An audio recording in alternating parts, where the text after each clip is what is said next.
Example 12. The lever ABC is pin supported at A and connected to a short link BD as shown in the figure. If the weight of the members is negligible, determine the force of the pin on the lever at A. Okay, so before that, let us zoom in first and do some analysis. Okay, if you can observe, it is provided in the problem that B, this short link, is a short link. So therefore, this part here is pin connected as well to resist not just horizontal but also vertical force. So in other words, if we are to uh, create a free body diagram for our BD,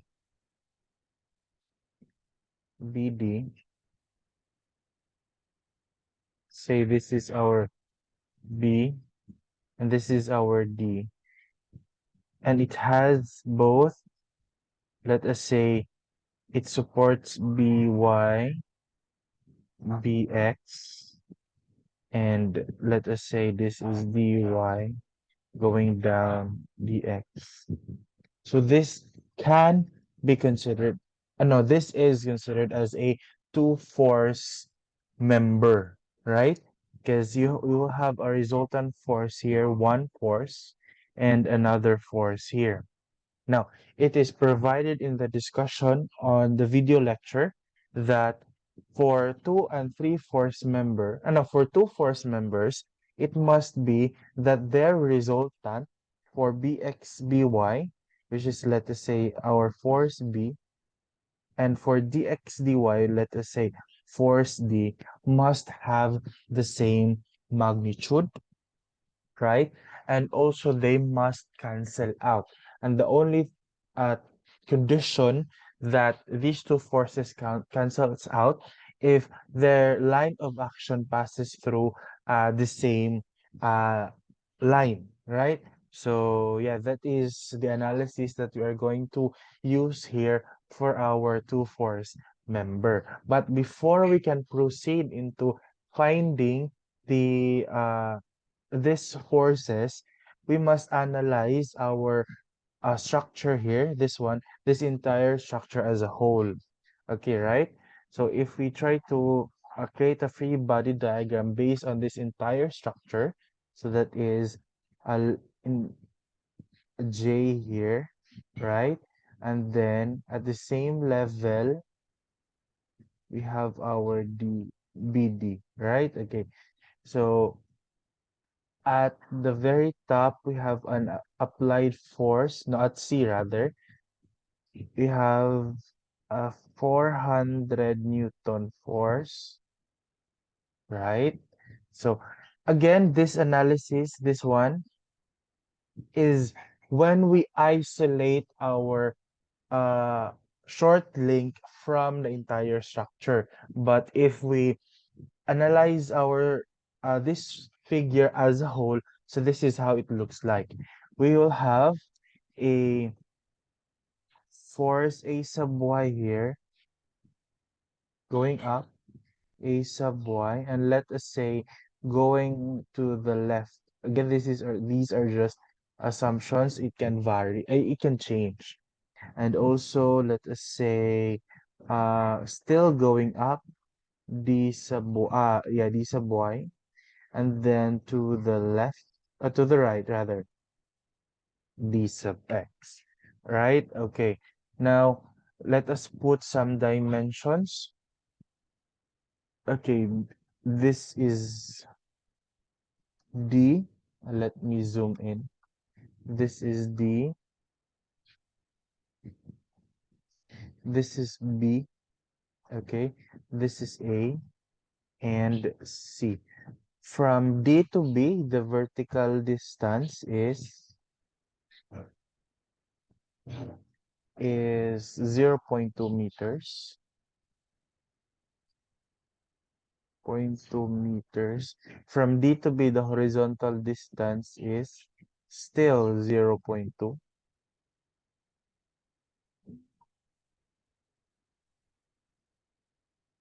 Okay.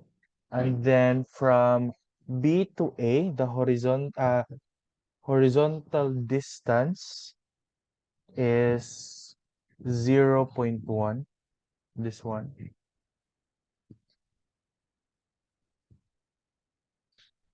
0.1. Okay. And then from B to C, that's 0.5.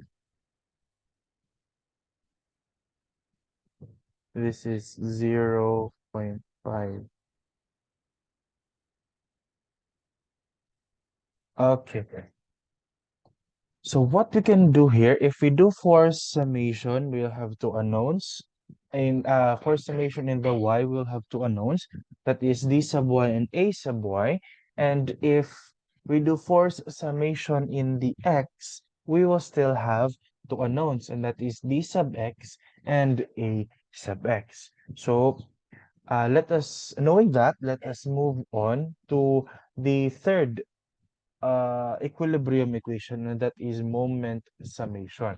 So what we can do is either we have moment about D or moment about A, right? Because if you can observe, since our D and A are at the same level, right? So it means the uh, x components of our B and D are opposite and follows the same line of action.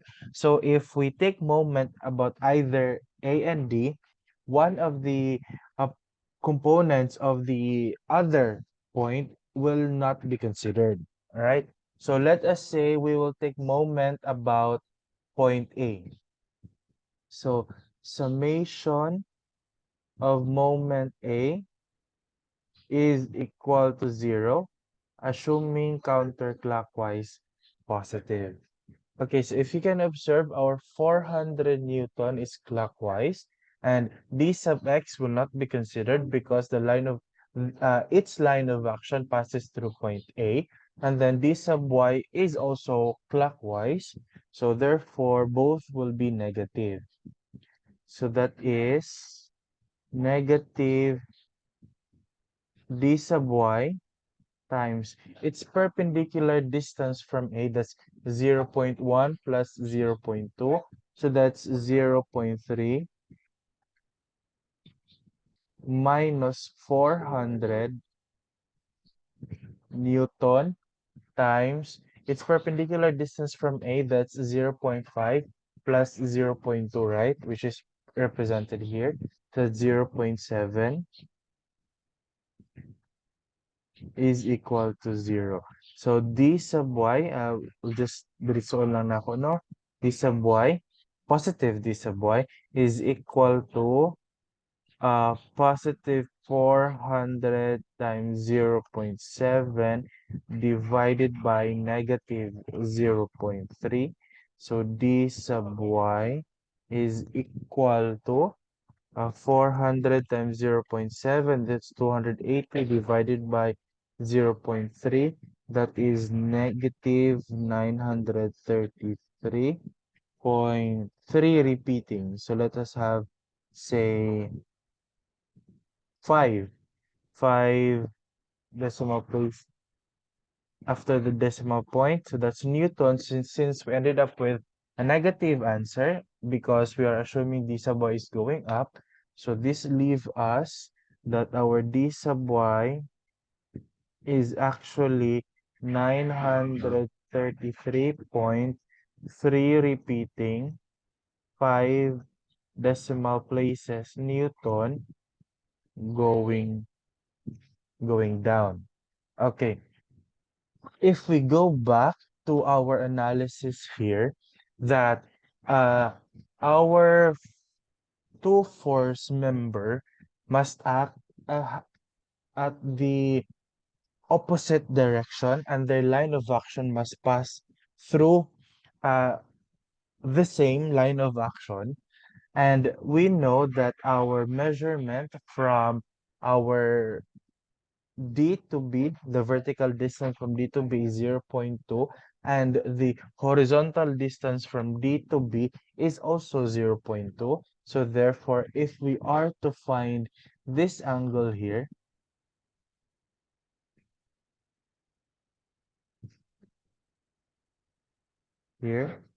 which is where our f sub d acts, right? This angle here, this is theta,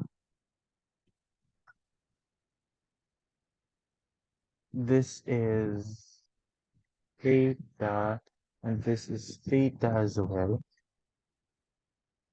So let's solve this one. Theta is equal to direction, let me label this one, direction of f sub d. So theta is equal to the inverse tangent of 0.2 over 0.2, and tangent 1 is actually 45 degrees. So theta is equal to 45 degrees. So if our d sub y is 933.3 repeating, therefore the magnitude of our f sub d, magnitude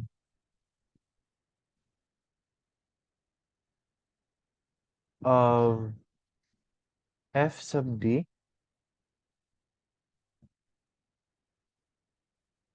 is equal to d sub y is actually equivalent to f sub d.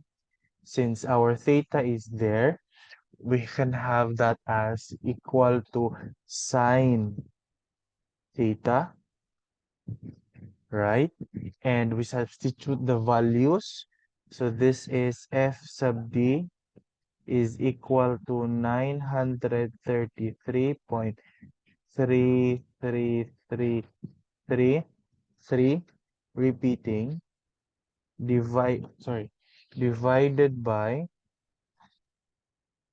sine 45 degrees. So f sub d is equivalent to, say, 933.12345 divided by quantity sine 45, and this should give us 1,319.932654 Newton. And of course, that is going down to the left, right? Why? If you can observe, based on our direction of the applied force that is pulling to the right, so it means that since our D now has a force going down based on uh, our calculation here, the ultimate direction of our x-axis should be going to the left, right? So yeah, so it means pulling. Okay, so we will now rewrite this connected short link into its proper direction. Okay, so that is, if this is our BD link, so this is supposed to be D here and B here. Since our FD is going down to the left, our F sub B, which must have the same line of action and the same magnitude, the same direction, is also, this is F sub B, is also going up to the right. Okay. So yeah. Now, next is, since we are able to calculate now for our D sub x, we can, sorry, F sub D, right? The magnitude of our F sub D, we can now use force summation in the Y and force summation in the X, so that we can calculate for our A sub Y and A sub X, because since our f sub d is 1319.93265, the x component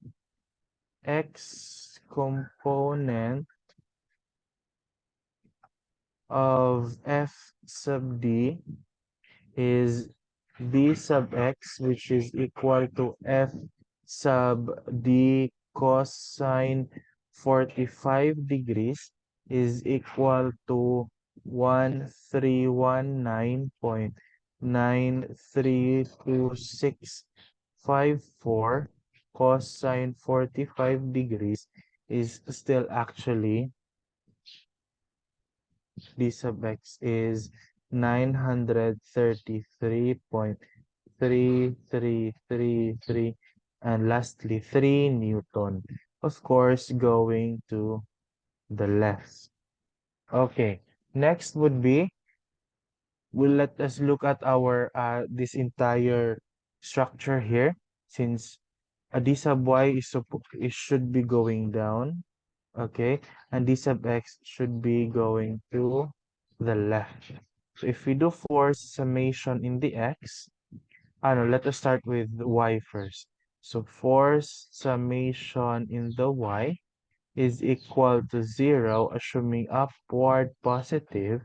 So that is a sub y is minus d sub y is equal to 0. So a sub y is equal to d sub y, and ultimately a sub y is equal to 933.3 repeating, but we decided to have 5 threes Newton, of course, going up. And then let me pan to the left here. Okay, if we do force summation in the x is equal to 0, assuming to the right is positive, this is a sub x plus 400, right? Because these are the only two forces that are subjected to the right. And then we have the true sense of our d sub x, which is going to the left. So that is minus d sub x is equal to 0. Okay, so a sub x is equal to d sub x minus 400. And since we know d sub x is equal to d sub y, which is 933.3 repeating, minus 400. So a sub x is equal to 533. 533.3 repeating Newton, and that is going to the right.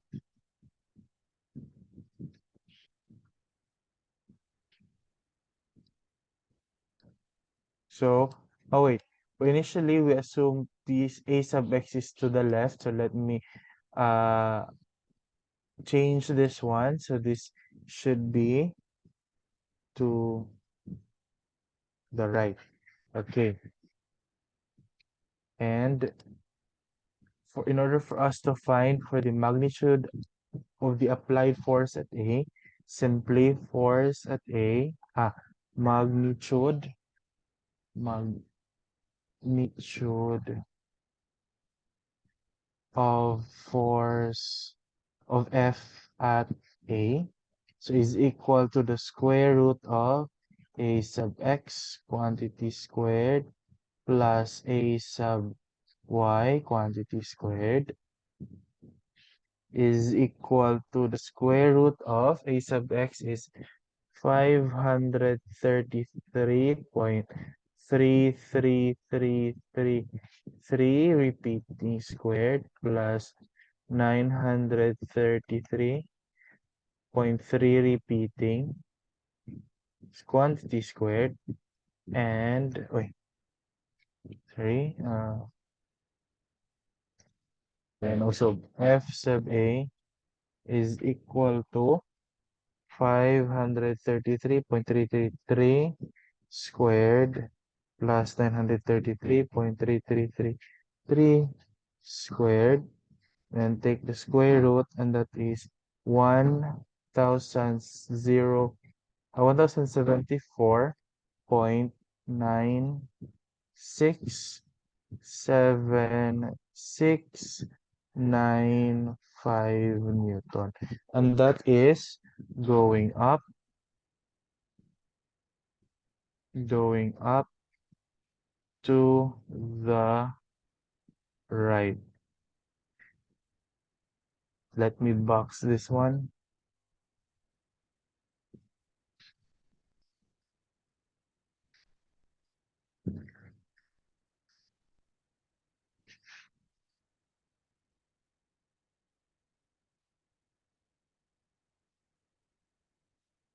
Okay, and of course, if you want to calculate for the direction of F sub A, so that is theta is equal to the inverse tangent of A sub Y over A sub X. This is the inverse tangent of 933.3 repeating divided by 533.3 repeating. So our theta is equal to 60.25511.877 degrees. Okay, so there you have it, everyone. This is how we solve problems that involves two force members. So later we will have examples for three force members.